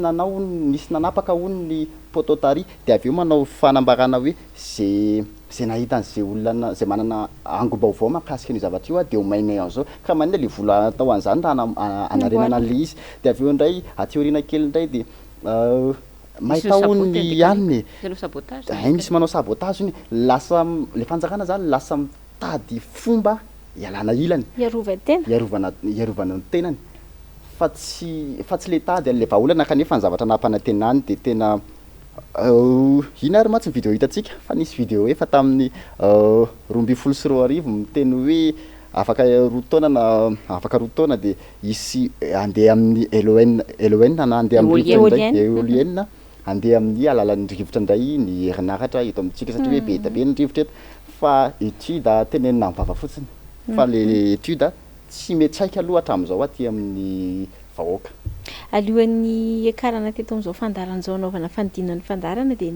niserana kely tao amin'ny Facebook dia nahita fa misy matahotra iteny Elise Clémence Rarindrina volazaiko ihany misy tetezana tapaka hono any Tomasina dia ny commentaire ny olona be dia be ao anatin'le izy moa zany dia efa napetrako tsara le hono dia ny commentaire be ao anatin'le izy moa zany dia ozy izy ny olona hoe mitady excuse indray fa ho tapaka indray ny jiro manerana ny Madagasikara tsetsetsetsatsiaritra iny miresaka an'le izy nareo ia ka raha miteny mantsy marina be ny teninao teo entsora sitraky ny aina hoe mikajikajy calcul efa vita planina daholo ozy izy ny filohampirenena ankehitriny moa zany fa tamin'izany izy candidat raha ataony zany nikajikajy raha ampiakatra an'le izy 400 mégawatt izy efa tokony nisy 100 mégawatt latsaka kely zany 570 mégawatt eo zany tokony efa nisy isa-taona zany hoe 570 mégawatt ampitombona 3 zany na ataontsika hoe farafakely ny 90 mégawatt eo satria zany ny 400 mégawatt hozarentsika 5 hoe isa-taona zany ampitombona dia tokony tsy nisy mihitsy zany ny délestage farafakely nefa manana 200 mégawatt tsika raha ny tanterahana misy tiako resahana kely tapaka ny hoe efa mahakasika ny jiro tsy manana vahaolana ny fitondram-panjakana fa dia iarahana mahita io tapaka ny jiro dia avy eo miresaka fototra afosasa atao eto Antananarivo izay mandeha amin'ny alalan'ny herinaratra dia rehefa resahana io hoe karaha tapaka eny moa ny jiro zany dia ahoana dia inona ny zavatra avalin'izareo hoe efa misy groupe natao an'io dia rehefa misy groupe manina raha ampiasana amin'le jiro azonareo le zavatra tiako resahana hoe mitady fomba dia avy eo mitady fomba mahaliana an'le olona zay foana zany ny zavatra misy maninona ary raha efa ao tokoa zany groupe zany hampandehanana téléphérique le zavatra resahako io ampiasao amin'ity jiro ty aloha hitanay hoe tena misy an'izany tokoa ve ao fa raha iny moa zany mitapaka ny jiro dia ahoana tsara hotsim-piana ry izy mianadaza fa ohatry ny tapaka kely ianao entsora sitraky ny aina hoe maro aneny namony eny vokatry ny fahatapahan-jiro tao anatin'izao valana retina izao hoe zavatra tena miatraika zany tena miatraika amin'ny vantana ka tsy ampy ny filazana fotsiny hoe za tsy hiteny hoe kapokako fa zavatra azo refesina dia mandrefy ary zay ankehitriny fa tsy mahita refesina aloha hatreto omena tsiny ve fa ozy ako hoe inina abadoina ny malagasy raha hoe atao minimikipy tsy ahitana zany fa dia nampiasainy tofandarana tony anokafana ny masontsika hoe zao le izy fifotoana ty aoriantsika resaka téléphérique ihany koa nareo mialatsiny na manalilira faralafa eo moa zany le hoe miteny be dia be ny manakiana an'le resaka téléphérique hoe tsy tokony atao io tsy tokony atao io fa amiko mantomatokana azy misisika an'io hevitro ty dia misy antony satria ilaina le volan'le téléphérique raiky amin'ny 20 tapitrisa euro ny resaka ahavitana zavatra be dia be mbola ho resantsika eo le resa be farany mikasika ny resaka député Brunel fa inona moa zany ny zavatra malaza satria miresaka tambazotra seraserintsika dia malaza zao le hoe fitenenana moa zany zao hoe any zay andry tamin'ny voalohany aloha zary izy mena de gaga hoe inona ndray ary zao zany zavatra zany any ambadimbadika any misy resaka ay tokoa misy an'tony araka ny teninao teo namana lira faralahy hoe ny sary ny soratra ny teny mitoetra daholo a de nisy an'tony vidéo tony tsy tokony ho adinoina resaka herinaratra ihany le resaka nisy fampanantenana natao tany anatin'ny propagande izy tia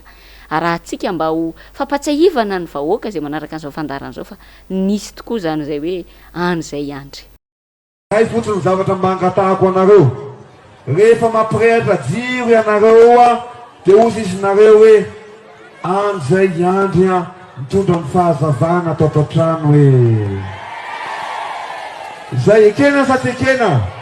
rehefa mampirehatra ny interrupteur nareo de matsiaro hoe any zay andry imezana izy tia kamora tena hoe imezana kamora fa mifanohatra amin'ny zavatra tenenina satria le maimaika iteny fotsiny mba hakana sy ampijoboka an'le olona de avy eo tsy zay avy eo zava-misy de afabaraka avy eo le miteny te fatany zay ngamba ny mikasika an'iny a iresakitsika andresana namana lilira faralahy teo ihany nefa nisitsika de avitra kely teo ihany mikasika ny tsy fandripahalemana tena mampiteny mona ry izy menadany resaka tsy fandripahalemana fampanantenan'ny filoham-pirenena ankehitriny de hoe filoham-pirenena rajoelona ankehitriny de hoe ampitomboana 20 isanjato nisy ampitandro filaminana nisy koa ny fampanantenana hoe omena fitaovana ary fomba ny mpitandro filaminana afaka mandeha anaty rano afaka mianika tendrombohitra nisy koa ny fampanantenana hoe alefa ny drone ny mpitandro filaminana vao maheno antsona ataontsika hoe fiantsoana vonjy avy amin'ny vahoaka dia afaka 30 minitra dia tsy maintsy farafahelany a de efa tsy maintsy tonga any amin'ny toerana izay siny zay antso vonjy zay a nisy koa ny fampanantenana hoe ho atao hoe tsy ariary isam-bolana farafakelany karama farany ambany eto Madagasikara nisy koa ny fampanantenana hoe hojerena ny karama mampiasa mpanjakana satria natao anatin'ny tetezamita raha hoy izy de niakatra 10 isanjato isan-taona ny karama fampanantenana hoy isika teo a ny hevitrao iany tsora sitraky neny ny resaka nakasika andokona de tamin'izany fotoana moa tena tsy menatsiny ny olona tamin'izany raha natoky satria efa nisy drone mihitsy nanaovana andrana tamin'izany fa tsy izy am'izao efa resahana ny hélicoptère hoe atsasakadiny fa zay ve zao zavatra mitsanga fa mila ho isan'andro ianao voatsela akory ngamba zay le nisy an'le etsika nataon'ny petit moto reny satria mila ho isan'andro ny zavatra ny fanafiana na fanakana na mpitondra moto tsy mpitondra moto ihany nefa fa fanakanan-dalana amin'ny RN7 iny a efa mampiororon'ny olona de lasa voatery ny chauffeur manakarama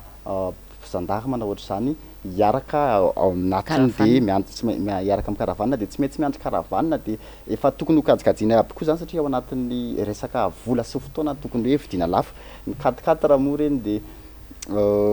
ohatrany hoe maneso ve sa hoe ahoana am'le 4x4 mandeha anatin'ny rano fa ny zavatra hita eto Antananarivo renivohitra am'izao a zay tsy lavitra kory fa na etsy Anosy na etsy Besarety na etsy Anana de be deabe ny tomobile mandeha amin'ny rano tsy haiko hoe lasa maneso ve zany fa le ady am'izay ady am'dalo zay ny resaka fampitomboana mpitandro filaminana sy ny sisa ho ana ny iverina any am'le resaka teo aloha hoe tsy ady am'dalo kory ny atao fa ady amin'ny asan-dalo ny ady amin'ny asan-dalo de famoronana asa ho an'ny olona mba tsy hisy olona prenireny sy ndeha angalatra tsony fa rehefa manana asa ny olona tsy ndeha angalatra sy ndeha anafika ary fa ny ao aminy azy efa tsy laniny tokony zay ny zavatra misy le mpitandro ny filaminana ngetra hoe tsy misy ry izy mianada anisy fotoana zao zareo nasaina nanadio canal reny mila zay zany zay le izy fa io moa eo foana le hoe fametrahana ny olona ray tandrify amina zarasa anankiray de any foana le olana fa manaitra kely ahy fotsiny de tiako sotomina le resaka ao teo Clémence Rarinirina hoe tokony hoe mandeha ny antso de 30 minitra farafatarany de tonga de te hanome ohatra mivaingana hoe ohatry ny ahoana ny zava-misy fa tanatin'izao fitondrana itary ny filoham-pirenena andry ny Rajoelina izao de nisy fotoana tsy resaka tsy fandripahalemana azy izy ity fa resaka fanakotabana amin'ny alina satria misy tanàna kely anankiray somary anatina ohatra ny cuvette zay de raha ohatra zany mandeha fanamafisam-peo mafy be ny ao ampovoan'ny cuvette io dia tsisy afaka matoro ny ray tanàna fa mitabataba avokoa. Dia tanatin'ireny vanim-potoana volana aogositra fanaovana asoavan-jaza reny le raharaha fa tena tsisy atoriana manomboka amin'ny 7 ariva ianao no tena mijaly, tsy afaka manao ninina vokatry le kotaba. Dia nantsoina ny mpitandro ny filaminana hoe le tiako atongavana hoe atsasakadiny tena nitaraina hoe tena tsy mba olona ray fa tanàna ray manontolo tena lasibatra zao fanakotabana zao. Fa dia miteny anareo aho fa tamin'ny 7 oralina angamba ny antso ny mpitandro ny filaminana no nataonay 30 minitra moa le kajiana teo. Tena zava ihany ny andro hatramin'ny 7 maraina mbola tsy nijanona nitabataba. Zavatra miatraika amin'ny vahoaka ho ahy izay le andrasana ary rehefa mampanantena araka ny tenin'ny Entsora Sitrakinena teo aleo zavatra voarefy araka le lazaina sy nampanantenaina dia azo refesina tokoa ary ny tenenina fa ankehitriny dia vakiana fotsiny hoe tsy tanteraka ilay izy. Zavatra misy any ambanivohitra any rehefa miantso mpitandro filaminana dia satria tsy ampy fitaovana zareo reo dia hoe eto ary ny freina taxi moto anay na eto ary ny lasantsinay lasa zany ny zavatra misy zany mihitsy. Dia resaka an'le karaha mampiasa mpanjakana teo tsika satria iny le fampanantenana hoe 100 isa-taona raha vita tao anatin'ny tetezamita dia nefany mikaikaika zao mampiasa mpanjakana rehetrarehetra satria tao anatin'izao fitondrana nanomboka tamin'ny 2019 zao zany satria janvier no nandray ny fahefana izy zao raha tsy diso sa février dia 13% tamin'le taona voalohany dia tsy nisy tsony mandrakity ny androany. Zay zany le zay moa le chiffre 13 teninao teo zay no zavatra misy dia mikaikaika koa mampiasa mpanjakana fa dia tsy hay aloha atraiza zany no ahazakan'ny vahoaka malagasy an'izao fahoriana zao satria tena rehetrarehetra samy mizaka ny tseran'aina ao anatin'izao fitantanana ny firenena tarihan'ny filoha Rajoelina zao. Ny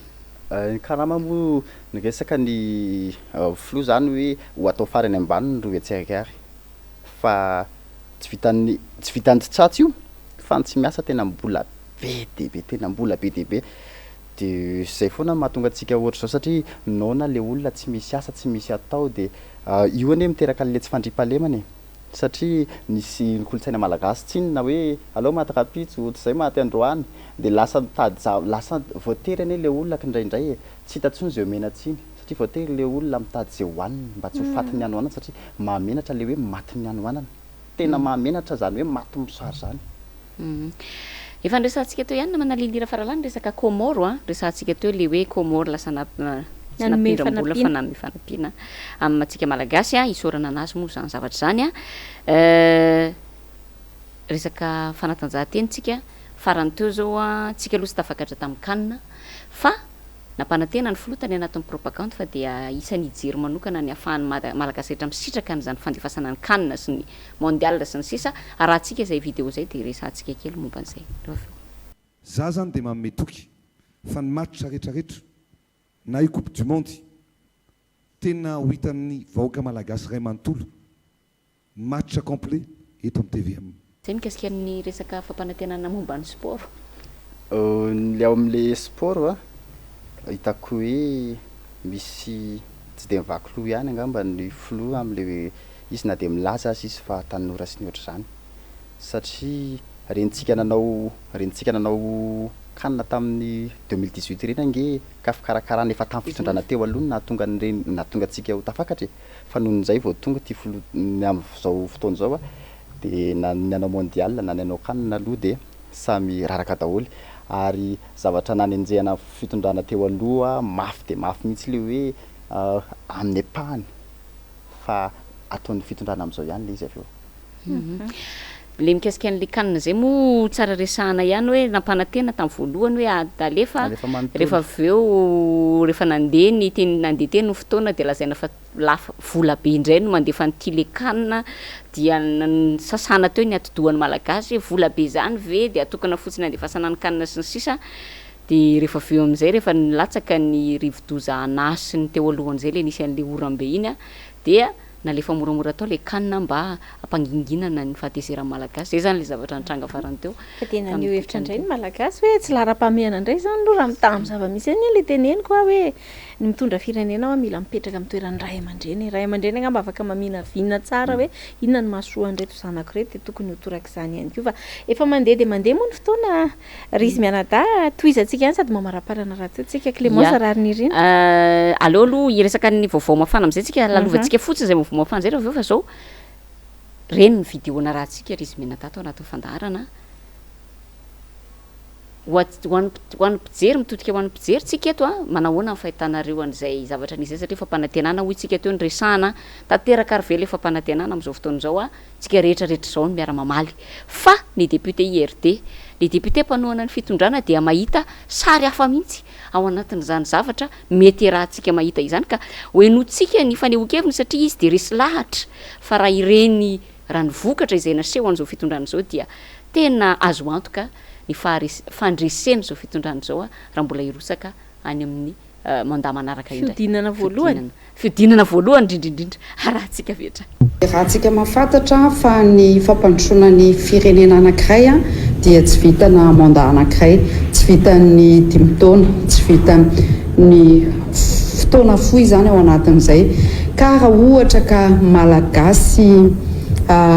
mijery marina mahitsy zany na hoe objectif kokoa amin'ny eritreriny ny analiziny dia mazava be mihitsiny raha ohatra ka malagasy tia tanindrazana ary malagasy tia fandrosoana ary manantena fandrosoana ho an'ny firenena zany dia tokony homora tokony azo eritreretina tsara ny fahalaniny Floandro Rajoelina premier tour amin'ny 2023 tsy te hanisy commentaire be dia be tsony fa dia alao samy mandray ny tandrifiny samy maka ny tsoakevitra ny tsirairay tsika telo mianadako hoe samy manana an'izay mety ho fijerintsika fa dia zay aloha ny fahitan'iny solombavam-bahoaka iny fontenkely fotsiny nisy fotoana mantsy izy iny niakatra tamina fahitalavitra rahavavy anankiray dia anisany nitrikitrihany mafy mihitsy hoe ny masonareo tsy mahita mahagaga fa to jamba ve nareo tsy mahita ny fandrosoana dia samy manana ny masony tokoa moa isika raha matoa solombavam-bahoaka zay tsy pianany hoe voafidy tao boribory tany faharoa raha matoa lantrakotomanga fa namariana kely ihany koa isoratsika ny fahitalavitra rahavavy Real TV zay nangalantsika ny ampahantsara zay narahantsika teo iny fa iroso avy hatrany tsika amin'ilay actualité ilay vaovao faraparany mafana zay tsara ho fantatra ihany satria ino moa no tena mahasahilasy zao tsy azontsika lalova potsiny dia nanamarika be mihitsy ny fanehoan-kevitra nataon'Andriamatoa Brunel zay solombavam-bahoaka avy eo anivon'ny IRD ny Lasa ary nasananakihana sy namaky-batsilana ny tsy mamety sy tsy mahalara-pameana ny firosoana amin'izany fanamboarana teleferika zany satria hoy izy hoe raha misy ny tokony andaninana io vola be raika amin'ny 50 tapitrisa euro io izy dia tokony ny ampifandraisana ny faritra tsirairay indrindra ao anatin'izao ataontsika hoe mahatrabonany firenena vokatry ny rotsakorana sy ny rivo-doza maro samihafa zao ny loza voajanahary dia izany ny tokony ho atao andaninana ny vola ary everiko fa anisany solombavam-bahoaka nasa ny tsotra ary ny teny izy hoe rehefa misy zavatra izy tsy tokony tenena dia tsy maintsy milaza izy na inona antoko nametraka azy teo amin'izany toerana izany dia raha ny vaovao farany aloha zany zao dia efa nampanatsony izy ary tsy fantatra aloha zany hoe inona ny akony fa dia hitantsika hoe efa mandeha moa ny resaka lohatenin'ny vaovao hoe mety ahina ve no anesorana anazy tsy ho IRD fahitanao an'izay Andriamatoa Enitso nety moa zany na ny mpanohatra ary tiany zareo terena anaiky fotsiny nefa ve mpanohatra mba hikana fany ao anatiny nisy fanehoan-kevitra nataon'ny député député teo aloha to dia arinao ihany koa tao anatin'ny Facebook hoe soa ihany fa tsy nanaiky ary nandahatra amin'ny farany ny andrainy mandahan'ny IRD satria raha zaho izy no lany tamin'ny IRD sanatria lany tamin'ny anaran'ny IRD zay mihitsy le filazalazany azy dia ho mafimafy kokoa no izao nahazo an'ny Brunel izao no nahazo ny zavatra mahagaga hoe inona no mampisisika an'ilay fanjakana hiazakazaka amin'io zavatra io nefany na ny olona ao anatin'ny fitondrana azy dia mahita fa tsy lara-pahamena io baraingo ny tiako ho apetraka amin'iny hoe fa maninona ny miazakazakany misy zavatra be dehibe nge marary ny olona misy zavatra tokony ho atao nge misy zavatra efa vita nge nefa zao fa tsy miasa vita ary ohatra zao ny colisée atao iny nandanina vola be deabe nefany de ana ohatry zay koa ty téléphérique ty atao de iza no itaingina azy za ve mikarama ohatriny ankaramako indray andro de za andeha aller retour amin'io de ikarama valarivo ohatra ny frais zany zavatra tokony hodiniana hoe tena lahara-pahamehana tokoa ve fa tsy hoe ty tsy maintsy ataonay ty de tsy maintsy ataonay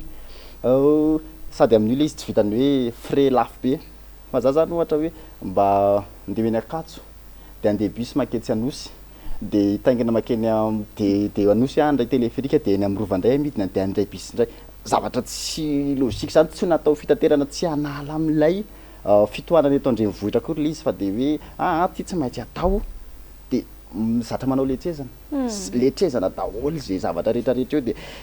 lay olona ao anatin'ny fitondrana mahasamy teny marina tsy fantatra hoe inona fa araka loharam-baovao zay nivoaka tamin'ny Aina Amanjery tamin'ny Malariva de hoe nampanatsoina aloha io solombavamboaka io ya amaraparana fandarantsika tsy azontsika lalovana fotsiny ny resaka lisy-pifidianana satria nisy ny fanavozana zao a be deabe no mitaraina andrimatoa entsora sitraky ny aina zay nikasika ny resaka lisy-pifidianana akoatran'izay ihany koa resaka compte fako koa isika angamba satria ianao isan'ny victime an'izay resaka compte fako zay hoe alain'ny olona ny sarinao a de apetany any amin'le compte fako a ianao nefa ny rano frais anao dia ianao pro ravalomanana dia lazaina fa ianao zany no manao an'ireny publication fanaratsiana ny folo teo aloha maraka ravalomanana andreny a inona ny azonao ambara mikasika an'izay mahakasika an'ilay lisy-pifidianana aloha satria zahay mpikambana ny atokotiky Madagasikara de anisany nanao fanaitanana mahakasika an'izay idirana ny anaty lisy-pifidianana zay fa rehefa nanentana ny namana izahay de nandeha teny amin'ny fokotany tokoa ny namana de be deabe ny fokotany tsy nahitana le lista zany hoe tsy mety tsy nandalo tao akory ve le lista de mampanontany tena hoe raha Izao sahady any amin'ny fanamarinana an'le anaranao ao anaty lista sahady de efa misy zavatra tsy mandeha amin'ny laoniny a de tsy haiko hoe anahoana ny tena izy amin'ny fifidianana amin'ny 20 amin'ny 3 sy 4 fa misy anankiray compte fake zay ny sariko moa no ampiasaina za ngamany mahafantatra daholo ny olona fa entsoka sitraky ny aina ny anarako ao anaty Facebook manana compte koa karanao publication na aneo hevitra ao amin'ny page Facebook koa no maneho hevitra fa tsy nde anangana compte fake hafa ndray de iresaka zavatra hafa mazava be ny tanjona ao anatin'ireny fa ataty am-piangana izy mody manao pro ravalomanana satria pro ravalomanana tsy inona no tiana hosariana de aveo mivadika tsikelikely de aveo mivadika tsikelikely de manopa sy miteny ratsy fitondram-panjakana zana mety hoe tsy poro fampanohatra an'izao fitondrana zao tsy fombako ny maneho hevitra ka manopa fa izahay ao anatina toko politika de misy fitezana sy misy fampianarana fa tsy hoe samy maka ho azy eny fotsiny amin'ny mahaveo an'io ny atoko tiako Madagasikara ny tena koa de manararoatra hoe zay mihitsy lay toe-tsaina sy fotom-pisaina na tiako Madagasikara fahamarinana sy fahamasinana ary tsy ho avy amin'ny olona vato anatin'ny antoko no isy faneho-kevitra mivoana sy mandranitra ady tahaka ireny a ka io indrindra no tiako tenenina hoe hitandremantsika zany reny satria de arak'izay voalaza zay iza moa ny anaran'le compte teo raha tsy diso aso de mahadiso ny olona ka le compte zany a ny sariko misy sariko zay de misy soratra hoe team forever eo amin'le PDB fa ny anaran'ilay compte fake zay mitondra ny sariko nefa tsy ana Erika Sim Mayary vola na za ary ny tsy nahafantatra ny fisian'io fa ny olona nandefa hoe fa ino ny ty ataonao sy ny ohatry zany za tsy mpaneho hevitra ohatry ny reny fa maneho hevitra ao amin'ny ao amin'ny rindriko maneho hevitra rehefa maneho hevitra de tiako marihana fa tsy ianao rery le izy fa be deabe nareo a be deabe ny nareo zany no ataontsika hoe pomba ny filotoloha marika ravalomanana no alaindry zareo alainy reto olona manana an'le tarikitra hoe ny fatahorana lehibe indrindry reto ny sary a de rehefa aveo ampiasainy le izy a de lazainy fa ohatra hoe nareo zany manao le publication ka ity zany no isan'ny remarqueko aloha zany hoe zavatra tsikarotro de hoe manoratra foana izy matetika ny anatin'ilay publication mody ataony hoe zahay pomban'ny ravalomanana sy ny sisa de dada tsy maintsy mandresy am'izao amin'ny 3 sy 4 arivo sy ny sisa fa tsy maintsy asiany kely foana hoe foza mialatsiny fa tena tononiko le izy satria zay mihitsy ireo anatin'le publication foza nylon côtier draba zay zany le mot-clé tsy maintsy hita foana anatin'ireny publication compte fako a compte fake samy hafa izay a miparitaka eny amin'ny tambajora tserasera fa le compte fako efa mahazatra ampiasainy zareo moa ohatra nefa tsy tazatazana namana le mira faralahy John Mark sy ny frongony de ohatrany miova style hafa indray izy ao anatin'izay fa io moa araka le niteneniko tao anaty Facebook hoe tsy maharesy anay 6% imbécile nareo fa ok tsy tiako resahana kely fotsiny amin'ny mpanaraka na ny anatin'ny réseaux sociaux ihany hoe aokotsika tsy ho voaroboka tsy ho tafajoboka amin'ireny zavatra ireny satria misy tanjona zareo matoa manao an'iny nisy fotoana zao fanadidina zay nataon'ny Gaël Borgia mahakasika na resaka compte fake de mijoboka ny olona rehefa nitondra le fanazavana avy eo sarety hoe ay ato tena misy manipulation grave be ataony atao amin'ny anaty professionnel be mihitsy tsy misy mahalala ny olona fa hoe tingeka tena pro-ravalimanana de manaraka an'iny daholo ny rehetrarehetra satria efa misy fomba filalaovana le manipulation de tiako tenenina hoe aleotsika mbo mandinika tsara ihany hoe misy tanjona ngy le olona manao an'iny ka aza mba tsy ho tafiditra amin'izay satria izy a mody pomba kanefany anaratsy ny zavatra ambadiky le izy hoe avy eo zany izy lasa hoe ianona hony tsy tika anina fa ianona manafozafoza olona ianona manao ohatra zay le zavatra resahana de zay ny tanjony amin'le izy nefa de tsika indraindray lasa manaraka le zavatra ny alakely tamin'ny mahazatra moa ny fandarantsika androany a ny fampiresahanay mirahavavy rehefa nomanina melono hoe andao resahana aloha hoe reo fampanantenana rehetra firy taona teorintsika zao a taona fohy kely alohan'ny faranany mandat aiza ho aiza everiko fa fahendrena ny mijery andreny mba ahafahany tsirairay avy manao jery totika de ho an'izay tsy tena nandinika sy namakafaka ny tantarainy io de afaka nakatsokevitra tao anatin'ity fandaranandroanytika anehoana fialantsiny raha somary lavalava kely adindray sasany mahery teo ny fandarantsika fa inonay fa nanampy antsika be deabe ho amin'ny tsoakevitra izany rehetra izany de zay ngamba no amaranantsika ny fandarana tena tsy afaka amin'ny teny farany ntsony ngamba zay fialanantsika satria inona sy antenana fa tsy maintsy mbola hiverina eto amintsika ny tsorasitraka ny aina ny amin'ny androany aloha tsy asiantsika teny farany fa isorany ianao a mankasitraka be deabe andrimatoa ny tsorasitraka ny aina ny vahiny tato anatin'ny fandarana Sahia zao tamin'ny tialina ity a dia apetraka avy hatrany ny veloma mandram-piona de mame fotoana ho manaraka indray a ny fandarana Sahia zao veloma tompoko